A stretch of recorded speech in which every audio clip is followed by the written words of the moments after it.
This big boost N55 tuned by David Shoup was absolutely moving. Then we added a little bit more boost on the stock bottom end and cylinder 2 left to chat. Let's see what Spooling Ops was able to find out. The setup for this car was a big boost 3.4 turbo kit, 6564, port injection, meth on E50.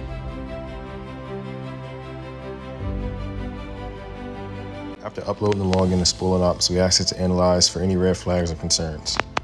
The overview showed that this was a 4th gear pull at approximately E58, E59 in the fuel tank. The only major difference from the previous video was the fact that now we were targeting a little bit more boost as compared to what was seen in the previous log. As you can see now, target was at 26.9 psi and the car was hitting roughly 24.8 to 25 psi.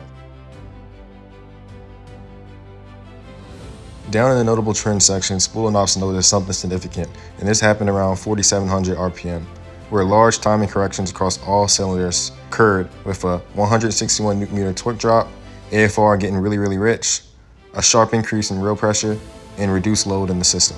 This was exactly where the rod went on ahead and left the chat here. So Spooling Ops immediately recognized that, so let's go ahead and dive deeper to see what else it can find. I went on ahead and let Spooling Ops know that cylinder 2 left the chat on this pool, so I asked it for any clues in the log that would point towards why this occurred. Honestly, its analysis came back after looking at the data. There wasn't really much in the log that could speak to why cylinder 2 had left the chat. So Spooling Ops did ask me, was this a stock bottom end, and if I had any pictures of the spark plug or the piston. I didn't have any pictures, but I was able to confirm that this was a stock bottom end. So I asked one more follow-up question. Is it possible the block was just pushed to its limit for the stock bottom end N55? And Spooling Ops said yes, absolutely. Remember, I was running this car on this setup for a little over a year, and the car was strong up until we started adding more boost towards the car. But what's cool about the data as well, the log was still very clean. Feeling was very stable. There was no sudden decrease or increase in boost, timing, or torque throughout the pool. It was still very smooth and consistent. So overall, the tune was very clean.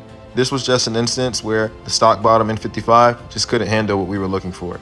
Very classic to trying to push these cars to their limits.